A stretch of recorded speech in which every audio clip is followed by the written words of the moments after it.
Hello students, I am Kamlesh and in this video we will discuss drama after Shakespeare. तो Shakespeare ने जो drama लिखा उसके बाद में जो ड्रामा लिखा गया वो किस तरह का ड्रामा था, क्या उसमें क्वालिटी, क्या वो उतना ही अच्छा था, क्या शेक्सपियर ने जो एक स्टैंडर्ड सेट किया था क्या वो उसको मैच कर पाया था। तो सबसे पहले देखिए शेक्सपियर का लाइफ स्पैन था 1564 से लेकर 1616 तक और इस टाइम पे इंग्लैंड में क्वीन थी क्वीन एलिजाबेथ। ठीक है, एलिजाबेथ का रेन था उस टाइम। सो 1558 से लेके 1603 तक क्वीन एलिजाबेथ का रेन था और उस टाइम पे शेक्सपियर था। तो आप चाहे शेक्सपियरियन ड्रामा कहो या drama in the rain of queen Elizabeth कहो कि एलिजाबेथन पीरियड बोलो आप इसको, चाहे आप इसको शेक्सपियरियन पीरियड बोलो, क्योंकि उस टाइम का मोस्ट इम्पॉर्टेंट जो ऑथर है वो शेक्सपियर ही था। तो अब इस टाइम के बाद में जो ड्रामा लिखा गया, तो अब देखिए शेक्सपियर के बाद के ड्रामेटिस्ट को तो हम स्टडी करेंगे ही करेंगे। हम पहले ये भी जान लेते हैं कि एलिजाबेथ के बाद किंग कौन था। तो एलिजाबेथ के बाद किंग था जेम्स द फर्स्ट, जो कि 1603 से लेके 1625 तक इसका राज्य था। तो इस टाइम पे जो ड्रामा लिखा गया था जेम्स द फर्स्ट के टाइम पे उसको जेकोबियन ड्रामा बोला जाता है। ठीक है, क्वीन एलिजाबेथ के टाइम पे जो ड्रामा था वो शेक्सपियरियन ड्रामा है। और फिर जब जेम्स द फर्स्ट का रेन था, जेम्स द फर्स्ट का राज्य था, जब किंग ये था, तब जो ड्रामा लिखा गया उसको जेकोबियन ड्रामा बोला जाता है। तो अब हम इसको स्टडी करते हैं। तो शेक्सपियर के बाद के ड्रामा में या जेकोबियन ड्रामा में ड्रामा का एक तरह से डिके हो गया, ड्रामा उस क्वालिटी का नहीं रहा, लेकिन वो is a decadent form of drama. Elizabethan जो एज था वो ड्रामा का गोल्डन पीरियड था, मतलब उस टाइम पे सबसे बेस्ट ड्रामा या आप यूँ कहें कि सबसे बेस्ट प्ले क्रिएट किए थे शेक्सपियर जैसे ऑथर्स ने। सो बाद में जैसे जैसे टाइम बढ़ा तो ड्रामा ने भी अपनी शेप चेंज कर ली। इसका मतलब ये नहीं था कि वहाँ पे ड्रामेटिस्ट थे नहीं, बल्कि जो थे वो कहीं भी शेक्सपियर के साथ मैच नहीं कर पाए, वो कहीं भी उसके साथ कीप अप नहीं कर पाए, उनमें वो क्वालिटी नहीं थी जो शेक्सपियर में थी। जैसे कि चौसर के बाद में पोइट्री का डिके हो गया था इंग्लैंड में। चौसर हमने इसको स्टडी किया था मिडिल एजेस में, तो चौसर की पोइट्री को कोई भी मैच नहीं कर पाया था उसके आने वाले पोइट्स में। ठीक है, इसी तरह से शेक्सपियरियन जो ड्रामा था उसमें शेक्सपियर ने जो ड्रामा लिखा उसके आने वाले ड्रामेटिस्ट में वैसी कोई क्वालिटी नहीं थी। मतलब शेक्सपियर ने अपना बेस्ट दे दिया था और एक स्टैंडर्ड सेट कर दिया था और उसके बाद में ड्रामा वैसा था नहीं। और जैसे जैसे टाइम बढ़ा उसके साथ ड्रामा और भी लो क्वालिटी का होता गया। With the passage of time it grew more and more dependent. Charles first कब था? अब देखो हमने देखा कि जेम्स फर्स्ट था 1603 से लेके 1625 तक। इसके बाद में आया था चार्ल्स द फर्स्ट और इसका रेन था ऑलमोस्ट 25 से लेके 1642 तक। ठीक है, उसके बाद लोगों ने इसकी खिलाफत कर दी थी और ये भाग के फ्रांस चला गया था। ठीक है, तो शर्ले इस टाइम पे कौन था? जेम्स शर्ले था।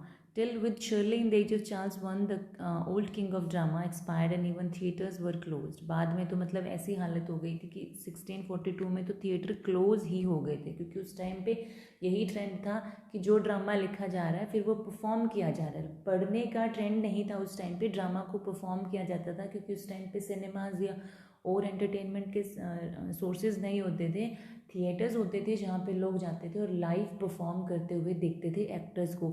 एक्टिंग कंपनी होती थी जिनके पास कॉपीराइट होते थे। उस टाइम पे कॉपीराइट बहुत इंपॉर्टेंट चीज़ है ये। उस टाइम पे कॉपीराइट जो थे वो ड्रामेटिस्ट के पास नहीं होते थे, बल्कि एक्टिंग कंपनी के पास होते थे। तो ये हमने देख लिया कि एलिजाबेथन एज इसका गोल्डन एज था और उसके बाद में जो ड्रामा था वो डिक्लाइन होना ही था। क्यों होना था? क्योंकि शेक्सपियर के बाद में एक सिंपल सा रीज़न था कि कोई था ही नहीं जो उसके प्लेस की भरपाई कर सके। मतलब शेक्सपियर के जाने के बाद जो कमी हुई थी उस कमी को भरने वाला कोई ड्रामेटिस्ट था ही नहीं उस एज में। तो रीज़न क्या थे कि जिनकी वजह से ड्रामा डिक्लाइन हुआ? तो वन बाय वन हम इनको डिस्कस करते हैं।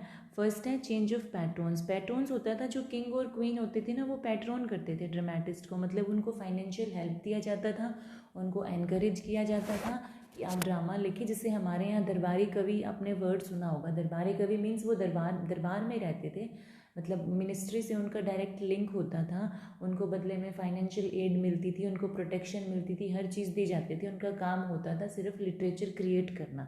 तो इसी तरह से जैसे पेट्रोन चेंज हुए तो ये सिस्टम भी चेंज हो गया।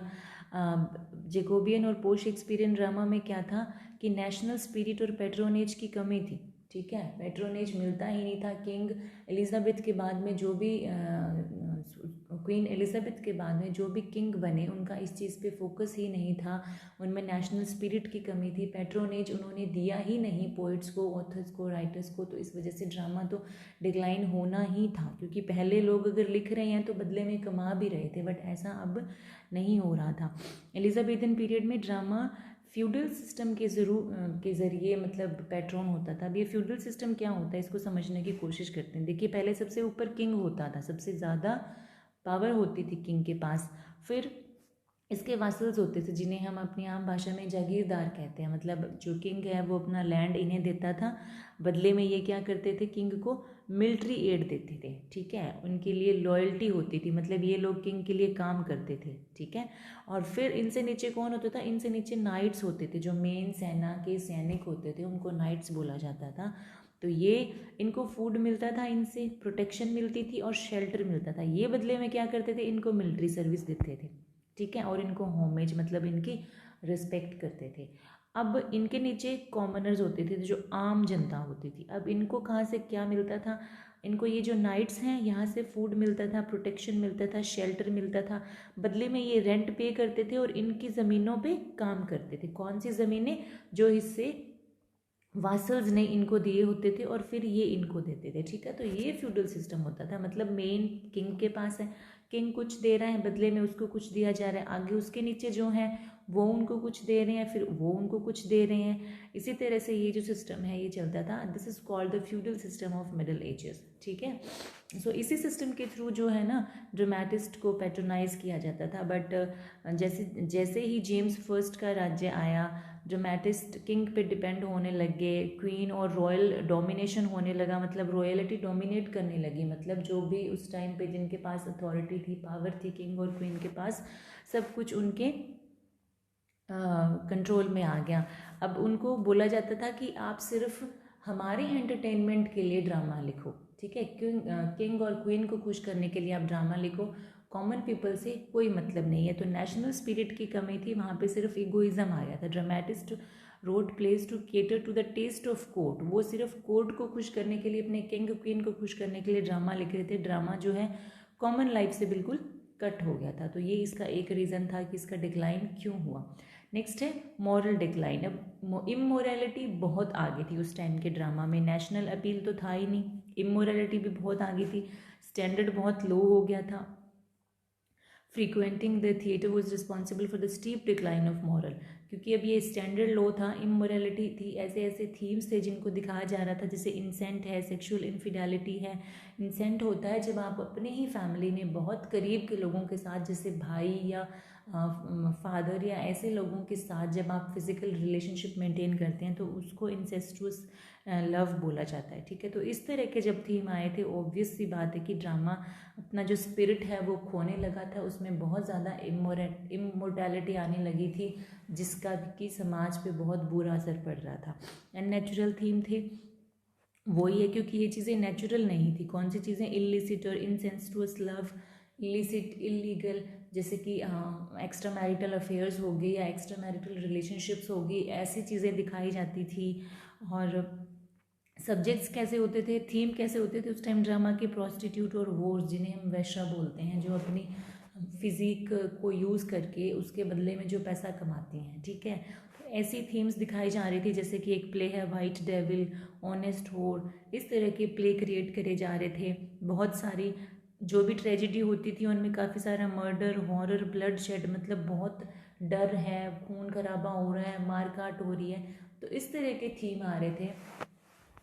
तो ये भी एक मेन रीज़न था कि जो ड्रामा है वो धीरे धीरे अपना स्पिरिट खो रहा था, और उसमें सिर्फ ब्लड शेड आ रहा है, हॉरर आ रहा है, ऐसी चीज़ें आ रही थी, जो कि ड्रामा के डिक्लाइन का या इसके पतन का कारण बनी। इसके बाद है लैक ऑफ जीनियस, क्योंकि शेक्सपियर या उसके टाइम पे जितने भी ऑथर हुए थे, हालांकि शेक्सपियर को तो कोई मैच नहीं कर पाया, तो उतना जीनियस किसी में था ही नहीं, किसी में कैपेबिलिटी थी ही नहीं, ठीक है, क्योंकि कोई उसके स्पेस को फिल कर ही नहीं सका। जैसे चौसर के बाद में हमारी पोइट्री ने सफ़र किया, वैसे पोइट हमें नहीं मिल पाए। इसी तरह से शेक्सपियर के बाद हमें Shakespeare successor had little genius, little होता है मतलब जीनियस था ही नहीं, ठीक है, ना के बराबर जीनियस था। जो शेक्सपियर के बाद के जितने भी ड्रामेटिस्ट थे, तो उनके हाथों में कॉमेडी कैसी बन गई, बहुत ही सनकी सी बन गई, और ट्रेजिडी कैसी बन गई, ट्रेजिडी ने अपना जो एपिक ग्रैंडर होता है, जो मतलब इसका एक एपिक रिप्रेजेंटेशन होता था, एक पोश रिप्रेजेंटेशन होता था, लग्जीरियस जिसे कहें, तो वो चीज़ ट्रेजिडी में ख़त्म हो गई थी। बेन जॉनसन ने कोशिश की थी ट्रेजिडी लिखने की, बट ये भी उसमें इतना सक्सेसफुल नहीं हो पाया था। नेक्स्ट है exhaustion of creative spirit. Exhaustion क्या होता है बेटा, जब आप जैसे हम बोलते हैं ना कि आई एम एग्जॉस्टेड, मैं बिल्कुल थक गया हूँ, मतलब मेरी पूरी एनर्जी ख़त्म हो गई है, तो एग्जॉशन ऑफ क्रिएटिव स्पिरिट मतलब क्रिएटिविटी ख़त्म हो गई थी ड्रामेटिस्ट में, बिल्कुल भी ओरिजिनलिटी क्रिएटिविटी नहीं रही थी। जैसे शेक्सपियर क्या करता था, शेक्सपियर भी किसी न किसी सोर्स से अपना जो प्लॉट है वो बोरो करता था, मतलब कहीं ना कहीं तो इंसान को कोई ना कोई तो कंसेप्ट चाहिए, कुछ ना कुछ तो चाहिए पॉइंट, जिससे वो आगे इलेबोरेट करेगा, जिस पे उसका पूरा ड्रामा प्ले करेगा। तो शेक्सपियर भी नो डाउट दूसरे रिसोर्सेज से अपना मटेरियल लेता था, बट फिर उसके बाद उसके हाथों में जब वो मटेरियल आ गया ना, then suffered a sea change into something rich and strange. तो वो थोड़ी सी वो चीज़ कहीं से उठा के फिर वो उसको अपने तरीके से, मतलब इतनी ज़्यादा क्रिएटिविटी, इतनी ज़्यादा ओरिजिनलिटी डाल देता था कि उसको बिल्कुल ही चेंज कर देता था और रिच और स्ट्रेंज बना देता था। तो शेक्सपियर के बाद की ये जो क्रिएटिव स्पिरिट है ये बिल्कुल ख़त्म हो गया था। ड्रामेटिस्ट कोशिश करते थे कि हम सटीरिकल कॉमेडी लिखें, अटेम्प्ट करा उन्होंने कि सटीरिकल कॉमेडी लिखा, बट वो सिर्फ क्या कर पाए, उन्होंने सिर्फ उसमें क्रिटिसिज्म ही किया, जो ऑलरेडी लिखा हुआ था वो उसको क्रिटिसाइज़ करने में लगे रहे कि ये चीज़ गलत है, समाज में ये यहाँ गलत है, ये यहाँ गलत है, मतलब वो उसको ड्रामा के थ्रू, स्टोरी के थ्रू लोगों को मॉरल इंस्ट्रक्शंस नहीं दे पाए, उसमें सिर्फ और सिर्फ क्रिटिसिज्म ही था। और क्रिटिकल एंड क्रिएटिव जीनियस में समटाइम्स अपीयर टुगेदर, बट ये it is more usual for a critical spirit to appear when the creative spirit has begun to be exhausted. तो जहाँ पे आपकी क्रिएटिविटी ख़त्म हो जाती है वहाँ पे आप थोड़ा क्रिटिकल हो जाते हैं, आप चीज़ों की नेगेटिविटी को ढूंढने लग जाते हैं। तो ये भी एक मेन रीज़न था ड्रामा के डिक्लाइन होने का कि क्रिएटिविटी बिल्कुल ही ख़त्म हो गई थी। नेक्स्ट हमारा पॉइंट है डाउनफॉल इन ड्रामेटिक टेक्निक। ड्रामेटिक टेक्निक में बहुत ज़्यादा गिरावट आई थी। अब किस तरह की ड्रामेटिक टेक्निक की बात कर रहे हैं, जो शेक्सपियर के बाद का ड्रामा था ना, उसमें कोशिश की गई थी डायलॉग्स में, कंस्ट्रक्शन में एडवांसमेंट करने की, एडवांस्ड लेवल के डायलॉग्स लिखने की कोशिश करी गई थी। बट फिर भी जैसा कि मार्लोव ने डायलॉग, जो मार्लोव की डायलॉग लिखने की कला थी, या मार्लोव जितना एक्सपर्ट था डायलॉग राइटिंग में, वो उस चीज़ को मैच नहीं कर पाए। हालांकि इन्होंने कोशिश की थी बट वो भी पॉसिबल नहीं हुआ इन्होंने ब्लैंक वर्स को भी ट्राई किया, ब्लैंक वर्स को भी अटेम्प्ट किया, बट उसमें भी ये लोग पूरी तरह से फेल हो गए। वो भी बिल्कुल वीक और वेपिड, बिल्कुल खाली सा था इनका। जैसे कि ब्योमंट, फ्रांसिस ब्योमंट की बात हो रही है यहाँ पे, फ्रांसिस ब्योमंट और जॉन फ्लेचर की बात हो रही है। Similarly incline to free use of weak and feminine endings. अब इन्होंने किस तरह का वर्स लिखा फेमिनिन एंडिंग का, ये अलग अलग टाइप होते हैं कि कोई भी पोइट्री कैसे एंड हो रही है, या उसके लास्ट के जो लेटर्स आ रहे हैं या साउंड हो रही है उनमें किस तरह का राइम बन रहा है या रिदम बन रहा है, किस तरह की स्कीम फॉर्म हो रही है, तो ये उसके टाइप होते हैं। तो ये लोग उसमें भी बिल्कुल फेल हो गए थे। Mighty line of Marlowe and terse verse. अब टर्स वर्स क्या होता है, देखिए जैसे कि हम समझने की कोशिश करते हैं कि जैसे स्टार, अब स्टार को आप ऐसे वर्ड के साथ इसकी राइम बनाएं जो इसकी क्वालिटी भी बताए, जैसे कि फार स्टार है ना, अब स्टार दूर भी है और देखो राइम भी बन रही है फार स्टार। जैसे कि बनी है, बनी को अगर हम ऐसे वर्ड से लगा दें फनी बनी, ठीक है, तो इस तरह से जो वर्ड होते हैं इनको बोला जाता है बेटा terse verse. So mighty line of Marlowe and terse verse of Shakespeare in the prime are lost. मतलब शेक्सपियर की जो लाइन्स थे जो डायलॉग्स थे और जो टर्स वर्ड्स थे ना शेक्सपियर के, वो लोग वो चीज़ें अब कहीं पे खो चुकी थी 15th सेंचुरी के बाद। जैसे अगेन वही चीज़ें कि जैसे चौसर के फॉलोअर फेल हो गए पोइट्री में उनकी मास्टरी नहीं रही, इसी तरह से ड्रामा भी इनके बाद में बिल्कुल फेल हो गया। नेक्स्ट हमारा पॉइंट आता है पुअर कैरेक्टराइजेशन, मतलब इन्होंने जो कैरेक्टर्स क्रिएट करने की कोशिश की, जो इनका कैरेक्टरिस्टिक था वो भी बहुत पुअर था। इनके कैरेक्टर कैसे होते थे, वुडन कैरेक्टर, मतलब स्टॉक कैरेक्टर, अगेन वही सेम चीज़ें दिखाई जा रही है। जैसे हमारे सीरियल्स होते हैं ना, सास बहू का वही ड्रामा, वही सास है कि बहुत खड़ूस है, वो हमेशा कोई प्लान करती रहती है, फंसाने की कोशिश करती रहती है, और बहू जो होती है उसको बहुत ज़रूरत से ज़्यादा ही अच्छा दिखाया जा रहा है, मतलब वो हर चीज़ सहन करती है, कुछ नहीं बोलती। मतलब इस तरह के स्टॉक कैरेक्टर्स होते हैं कि अगेन एंड अगेन वही चीज़ें रिपीट होती हों, जब सेम कैरेक्टर्स आपको दिखाए जा रहे हो तो इस तरह के कैरेक्टर होते थे। जैसे होर है, वैश्या का कैरेक्टर हो गया, लस्टफुल किंग ऐसा है जिसको कि फिजिकल रिलेशनशिप में इंडल्ज होने में बहुत प्लेजर मिलता है, एडवेंचर पे जाने वाले लोग हैं। तो इस तरह के ही कुछ कैरेक्टर्स थे जो बार बार रिपीट हो रहे थे, जिनकी वजह से अगर वैरायटी नहीं होगी तो, और ऑब्वियसली अगर सेम चीज़ बार बार आपको दिखाई जाएगी तो वो बहुत ही मोनोटनस हो जाएगा, उसमें आपका कोई इंटरेस्ट नहीं रहेगा, वो बोरिंग होगा बहुत ही। तो इनका कैरेक्टराइजेशन भी बहुत ख़राब था। अगला है जी अदर चैनल्स ऑफ एक्सप्रेशन। उस टाइम पे क्या था कि ड्रामा के अलावा और भी हमारे पास बहुत सारी रिसोर्सेज थे, जैसे कि नॉवेल्स हो गया या पोइट्री हो गया, तो लोगों को ये भी बहुत अट्रैक्टिव लगने लगे थे। ये भी एक मीडियम था अपने थॉट्स को, अपने फीलिंग्स को एक्सप्रेस करने का। अब ये जो है उस टाइम पे ज़्यादा लोगों के लिए फैसिनेटिंग थे, ज़्यादा अट्रैक्टिंग थे। अब इसलिए उन्होंने अपनी जो एनर्जी है वो ड्रामा में डालने की बजाय पोइट्री और फिक्शन में डाल दी, नॉवल में डाल दी, लिखने वाले लोगों ने भी और देखने वाले लोगों ने भी, रीडर्स ने भी, क्योंकि उस टाइम पे लोग थे वो बहुत लिटरेट हो गए थे, वो खुद के प्लेजर के लिए पढ़ने लग गए थे। पहले क्या होता था, अगर किसी ने कोई नॉवल या स्टोरी लिखी है तो एक क्योंकि लोग अनपढ़ थे, इलिटरेट थे, तो ग्रुप ऑफ पीपल के सामने वो जो बुक है वो लाउडली रीड की जाती थी। बट अब लोग खुद पढ़े लिखे थे, वो अपने पर्सनल प्लेजर के लिए इंडिविजुअली हर कोई अपनी खुशी के लिए पढ़ने लग गया था, इसलिए लोगों ने पोइट्री और फिक्शन को भी चुनना शुरू कर दिया। ठीक है, तो ये भी एक रीज़न था। नेक्स्ट है प्यूरिटन्स। अब देखिए उस टाइम पे जो हमारा उनका रिलीजन था ना, वो कुछ ऐसे समझिए जैसे पहले कैथलिक चर्च होती थी, कैथोलिसिज्म होता था। ठीक है, फिर उसके बाद क्या हुआ, जर्मनी में जो आपके थे मार्टिन लूथर, उन्होंने एक 95 थीसिस लिखा था। ठीक है, ये 95 थीसिस क्या था, इन्होंने 95 चीज़ें बताई थी जो कि चर्च में गलत हो रही हैं। ठीक है, तो इन्होंने एक तरह से प्रोटेस्ट किया था चर्च को रिफॉर्म करने के लिए। तो ये क्या बन गया था, प्रोटेस्टेंट रेफर्मेशन बन गया था ये, क्योंकि उन्होंने प्रोटेस्ट किया था चर्च को रिफॉर्म करने के लिए। तो इसके बाद से अब कुछ लोग थे जो फिर भी इसको मान रहे थे कैथोलिसिज्म को, और कुछ थे जो प्रोटेस्टेंट रेफर्मेशन को मानने लगे थे, कुछ प्रोटेस्टेंट बन गए थे, कुछ प्यूरिटन्स ही थे।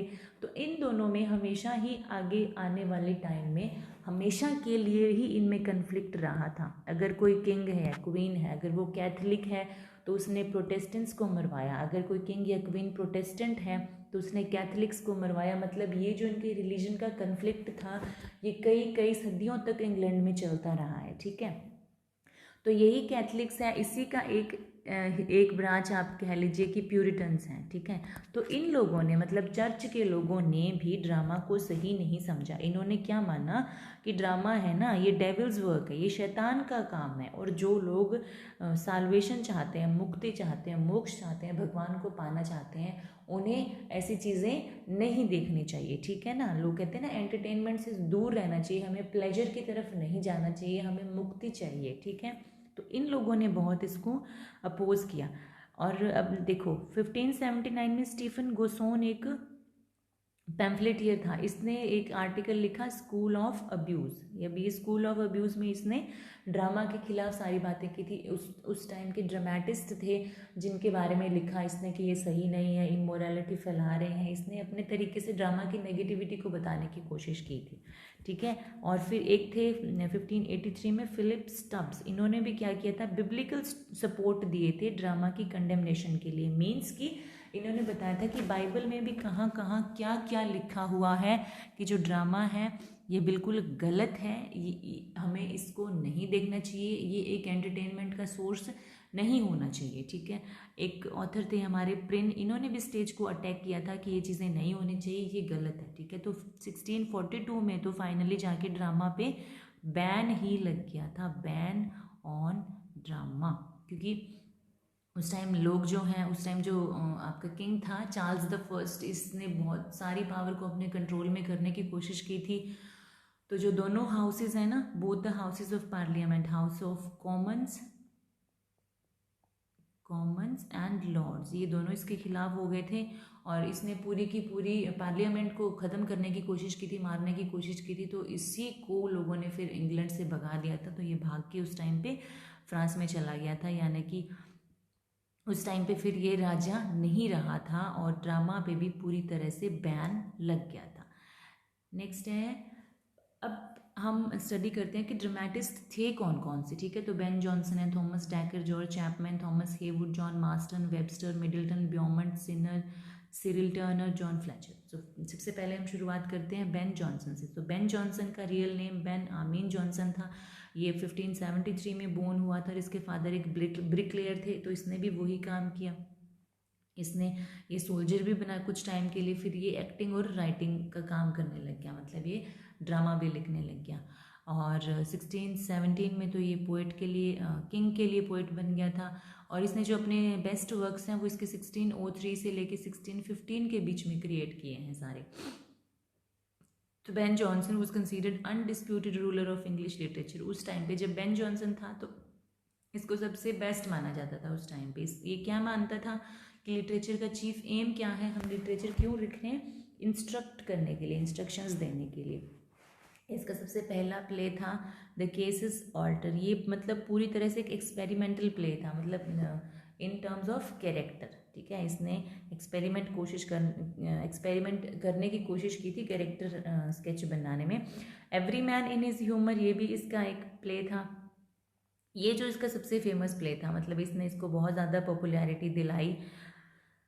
और इसने 3 मेन सटायर्स लिखे थे और ये उनमें से एक था। और बाकी कौन से थे, दूसरा था इसका सिंथियाज रिवेल्स, और तीसरा कौन सा था जो कि कोर्ट की लाइफ पे बेस्ड था, और थर्ड था इसका पोइटेस्टो, जो उस टाइम के पोइट्स थे, लो क्वालिटी के पोइट्स थे, इसके कंटेम्प्रेरी पोइट्स थे, जो जिनको ये मानता था कि अच्छे पोइट नहीं है, ना इनमें ओरिजिनलिटी है, ना इनको मीटर की राइम की किसी चीज़ की समझ है।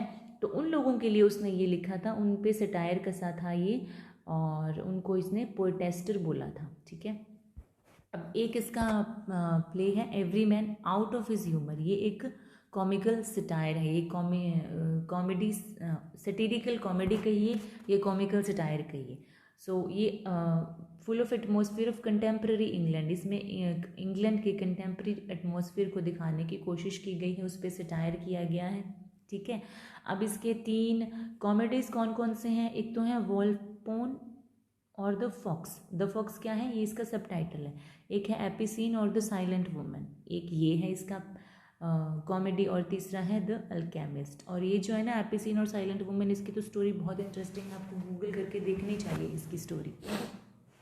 और ये बार्थोलोम्यू फेयर, ये इसका सटीरिकल कॉमेडी है, उस टाइम का मोस्ट एक्सपेंसिव क्यों बोला, क्योंकि इसका बहुत ज़्यादा एक्सपेंशन करा गया था कैरेक्टर्स में और उस टाइम के सीनरीज में। ठीक है, सो जॉनसन्स लेटर इसकी कॉमेडीज कौन कौन सी है, द डेविल इन एन ऐश, ये इसकी एक कॉमेडी है जो 1616 में पब्लिश हुआ था। स्टेपल ऑफ न्यूज़ है, द न्यू इन और लाइट हार्ट है, ये लाइट हार्ट इसका सब टाइटल है। अ टेल ऑफ टब है। ठीक है, इनमें सब में विकेडनेस को दिखाया गया। विकेडनेस जिसे हम अपनी देसी भाषा में बोल सकते हैं कि कमीनापन, बहुत ही घटियापन जो होता है लोगों के नेचर में, उसको पोर्ट्रे करने की कोशिश की गई थी। तो इन सारी कॉमेडीज़ के अलावा जॉनसन ने जो 2 ट्रेजेडीज़ भी लिखी थी। सिजेनस का सब टाइटल है बेटा सिजेनस हिज फॉल, सिजेनस का सब टाइटल सिजेनस हिज फॉल, ये इसका पूरा नाम है।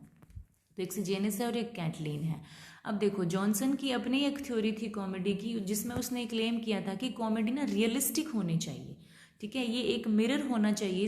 जैसे हम बोलते हैं ना कि लिटरेचर क्या है, लिटरेचर समाज का दर्पण है, साहित्य क्या है, समाज का दर्पण है। तो इसने यही बात बोली थी कि जो कॉमेडी है ना वो रियलिस्टिक होनी चाहिए और जो चीज़ है बस वो ही दिखाया जाना चाहिए और उसका मकसद क्या होना चाहिए, मॉरल्स को बेटर करना, मॉरल्स को अच्छा करना, मतलब मॉरल इंस्ट्रक्शंस देना। इसने ये माना था कि जो हम ट्रेजेडी और कॉमेडी को मिक्स करते हैं ना वो सही नहीं है। जो लोग ट्रेजिडी कॉमेडी क्रिएट करते हैं, मतलब एक ही ड्रामा में या एक ही बुक में आप ट्रेजेडी और कॉमेडी दोनों के जो एलिमेंट्स डाल रहे हो वो इसके हिसाब से सही नहीं था।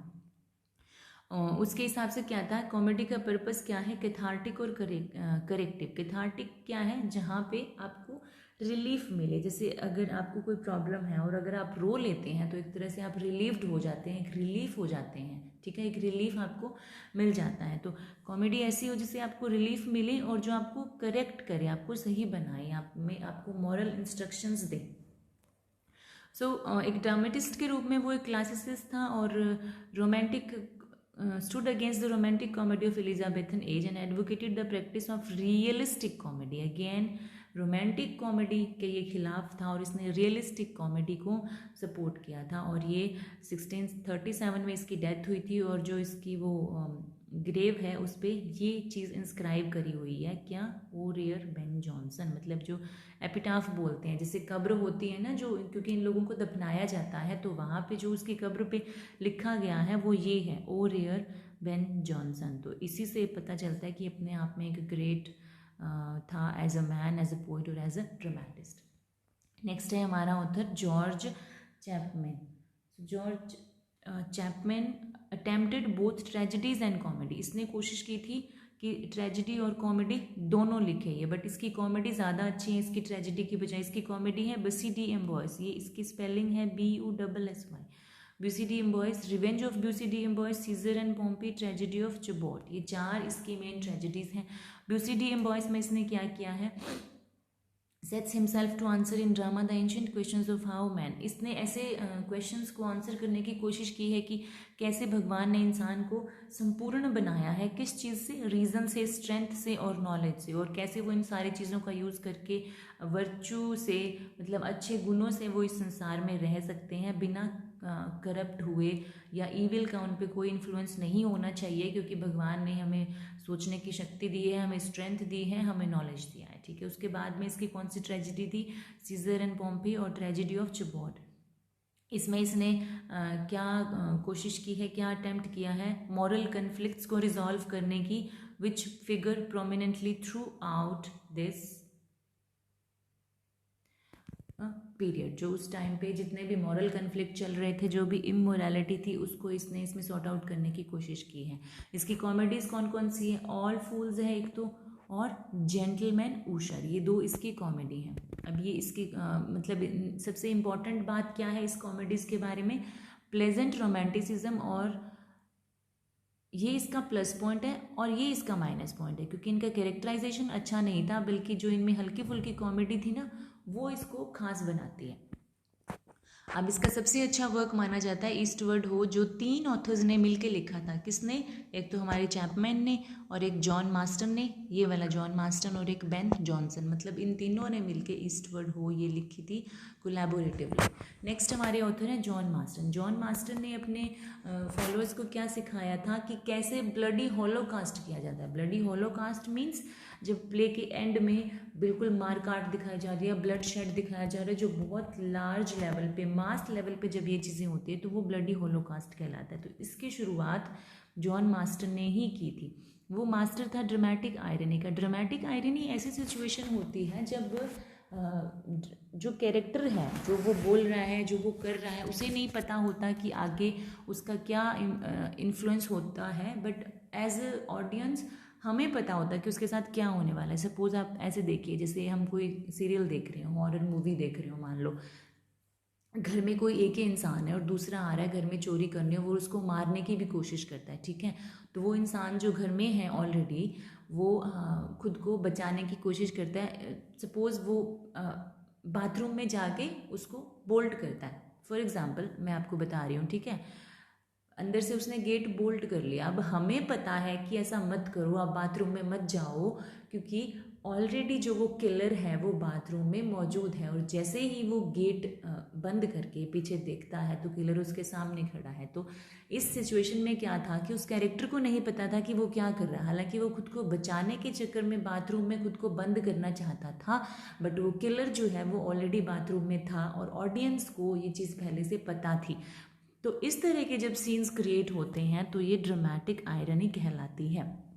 तो इस तरह के सीन क्रिएशन में जॉन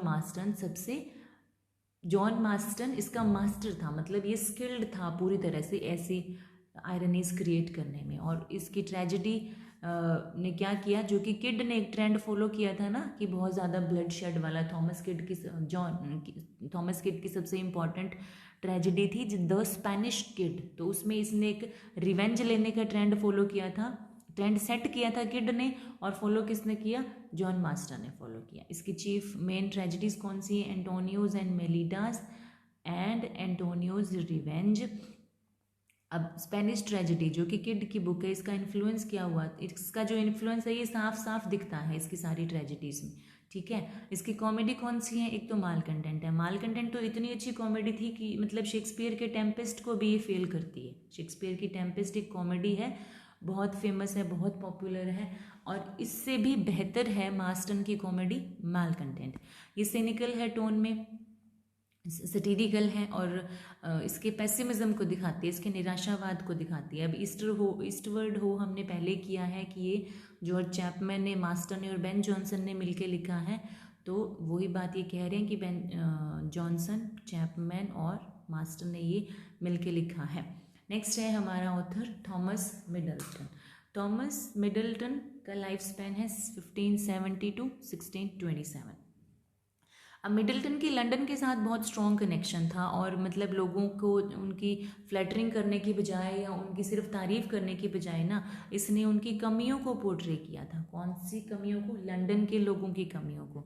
इसने अपना करियर ही शुरू किया था कि लंदन की लो लाइफ को दिखाया था इसने, कि लंदन के लोगों में कितनी इमोरलिटी है, कितना वो शोई हैं वो लोग, कितना फ्लैम्बॉयंट है, मतलब कितना वो लोग शो ऑफ करते हैं। तो ये सारी चीज़ें उसने दिखाई थी, जैसे कि ग्रीन और नैश ने, थॉमस नैश और रॉबर्ट ग्रीन, इन्होंने भी ऐसा ही कुछ पोर्ट्रे किया था। और फिर बाद में ये फार्सिकल कॉमेडी लिखने लग गया। फार्सिकल कॉमेडी कौन सी होती है, फार्स होता है जब एक कोई सीन है और उसमें बहुत ज़्यादा कॉमेडी होती है, मतलब ऐसी कोई सिचुएशन है जो अपने आप में बहुत ही कॉमिक प्रूव होती है ऑडियंस के लिए, तो वो फार्स कहलाता है। कौन सी थी ऐसी, trick to catch the old one, और एक थी इनकी a mad world, my masters थी, और एक थी a chaste maid in the Cheapside. ये इसकी 4 मेन कॉमेडीज़ थी। बाद में इन्होंने ट्रेजेडी भी लिखनी शुरू की थी, और कुछ इनकी अच्छी ट्रेजेडीज़ कौन सी थी, विमेन बिहेवियर विमेन, और इसमें क्या थीम था, जो वाइट डेविल है, जॉन वेबस्टर की है ये कॉमेडी। इसका जो थीम था ना, वही थीम वुमेन बिहेवियर विमेन का था। किस पे बेस थी, इटालियन प्रोस्टिट्यूट पे, मतलब इटली में जो प्रोस्टिट्यूशन का उस टाइम पे ट्रेंड था उसी को थीम बना के वाइट डेविल और वुमेन बिहेवियर वुमेन लिखी गई हैं, ठीक है। अब tone of his tragedies as of his comedies वो जनरली हार्ड, इनकी टोन कैसी थी, हार्ड थी और ड्राई थी, लेकिन अपने इसके एक चीज़ में इसने सबको सरपास कर दिया, मतलब एक चीज़ में ये सबसे बेहतर था। वो किस चीज़ में था, इस power to convey the impression of reality, मतलब रियलिटी दिखाने में। पहले ही आया ना कि इसने लंदन के लोगों की सच्चाई दिखाई है, उनकी कमियां दिखाया, जो चीज़ थी एज इट इज़ उसने वैसे ही उसको पोर्ट्रे किया है, तो इस चीज़ में ये मास्टर था। नेक्स्ट है सिरिल टर्नर। सिरिल टर्नर ये इंग्लिश ड्रामेटिस्ट था, who enjoyed his greatest success during the reign of King James the First, ठीक है, क्योंकि जेम्स द फर्स्ट का किंगडम था 1603 से लेके 1625 तक, तो इसी टाइम पे ये ड्रामेटिस्ट था। इसके बेस्ट नॉन वर्क्स कौन कौन से हैं, रिवेंजर्स ट्रेजेडी है एक तो, और एक अथीस्ट ट्रेजेडी है, जो इसके बेस्ट नॉन वर्क्स हैं। ये मेलो ड्रामा है, इनमें बहुत हाई डिग्री का, ठीक है। रिवेंजर्स ट्रेजेडी की जो टेक्निक है ना वो अच्छी है, कौन सी बुक से, अथीस्ट से। इसी दोनों का कंपैरिजन करके हमें बताया जा रहा है कि इसकी टेक्निक बेटर है इसकी बजाय, ठीक है। और इन दोनों ट्रेजेडीज़ के बारे में सबसे रिमार्केबल चीज़ क्या है, is the highly moralistic and didactic note with which they are suffused. इनमें बहुत ज़्यादा मॉरलिस्टिक अप्रोच है, मतलब मॉरल इंस्ट्रक्शंस देने की कोशिश की गई है। डायडेक्टिक टोन होता है जहाँ पे बहुत ज़्यादा उपदेश दिया जाता है, ठीक है। तो ये इसकी ट्रेजेडीज़ की खास बात है। नेक्स्ट हमारा ऑथर है थॉमस डेकर। डेकर को भी लंदन लाइफ में बहुत इंटरेस्ट था, इसने भी लंदन लाइफ को प्रेजेंट किया। इसके सबसे फेमस वर्क है शू मेकर्स हॉलीडे एंड ऑनेस्ट होर, ठीक है। ऑनेस्ट होर जो है ये थॉमस डेकर की बुक है। शू मेकर हॉलीडे में क्या करता है ये, इसने एक बहुत फेमस कैरेक्टर क्रिएट किया है आयर। वो क्या है, वो एक शू मेकर है और वो कैसे मेयर बनता है अपनी मेहनत से, ठीक है। तो इसमें इसके ऑप्टिमिज्म को दिखाया गया है कि अगर आप मेहनत करते हो, सही रास्ते पे चलते हो, तो जो आप चाहो वो बन सकते हो।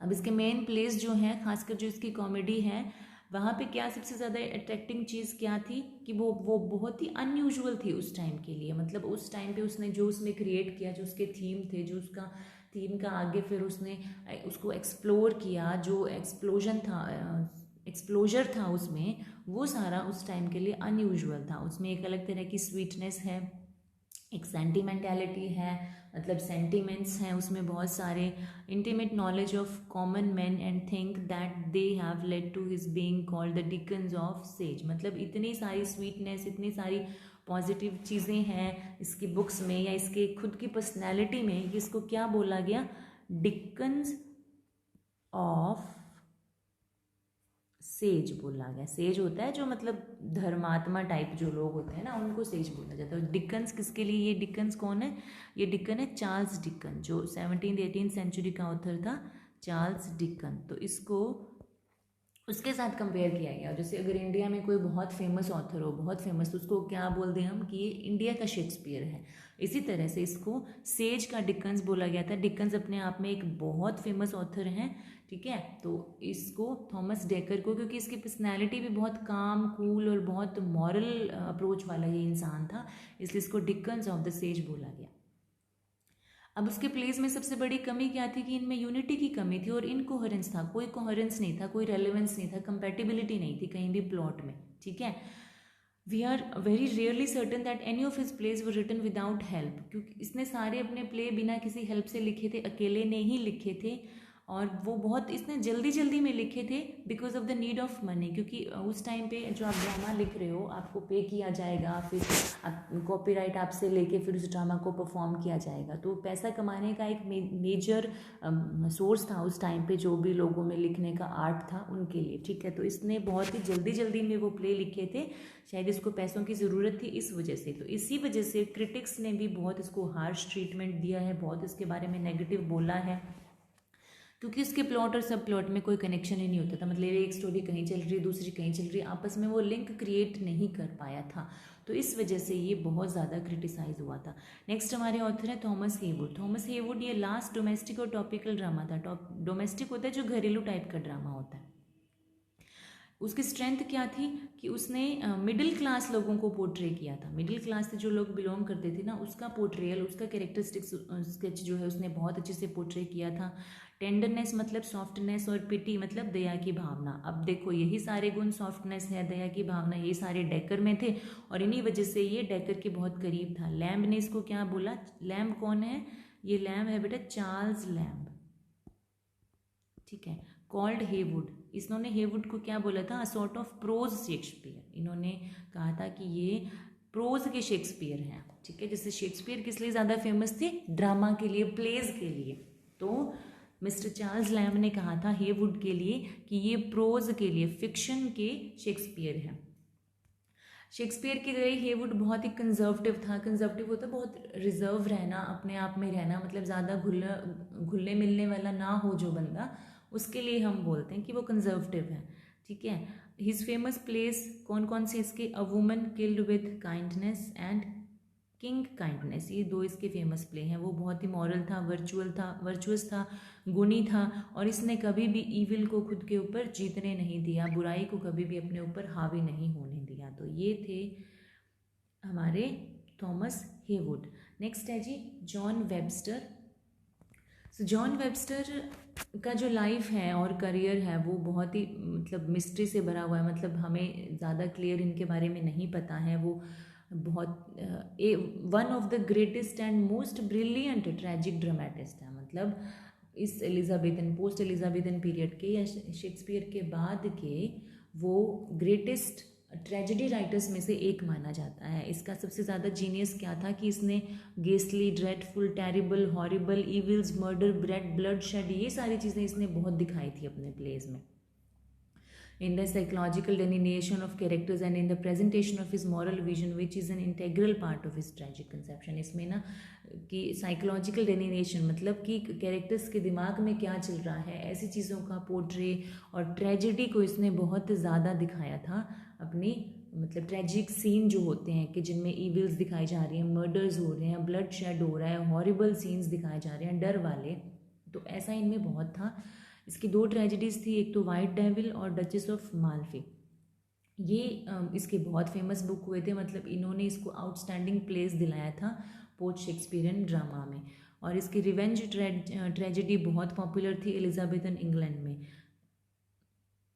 This type of tragedy dealt with the theme of revenge as a sacred duty. मतलब इसने जो ये रिवेंज ट्रेजेडी इसने क्रिएट की, उसमें तो ये इसने दिखा दिया कि रिवेंज लेना तो सेक्रेड ड्यूटी है। मतलब आपके साथ अगर किसी ने गलत किया है तो वो आपकी ड्यूटी बनती है कि आप रिवेंज ही लो। Series of inhuman deeds, inhuman means immoral deeds of cruelty, diabolical intrigues and physical suffering, ये सारी चीज़ें उसमें बहुत होती थी। बहुत the White Devil and Duchess of Malfi are based on revenge motive. तो ये दोनों ही जो इसके ट्रेजेडी हैं ये रिवेंज मोटिव पे ही बेस्ड है। मतलब किसी ने आपके साथ कुछ गलत किया, फिर आप रिवेंज लेते हो, फिर आगे वाला लेता है, फिर आप दोबारा से लेते हो, तो इस तरह से ये रिवेंज चलता रहता था। इसका मोरल विजन भी बहुत क्लियर था और इससे भी सारी ऑडियंस बहुत इम्प्रेस थी। तो throughout the spectacle of greed, jealousy and repine, a healthy moral outlook on life is maintain. इसने मतलब ग्रीड दिखा के, जेलसी दिखा के, रिपाइन, सारी नेगेटिविटी दिखा के, फिर भी इसने एक मॉरल आउटलुक मेंटेन करने की कोशिश की थी। In his play evil breeds evil and finally, बुराई से बुराई पैदा होती है और फिर बुराई ही उसको फाइनली ख़त्म कर देती है। इसकी कैरेक्टरिस्टिक्स में ज़्यादा रेंज नहीं थी, ये लिमिट के थे।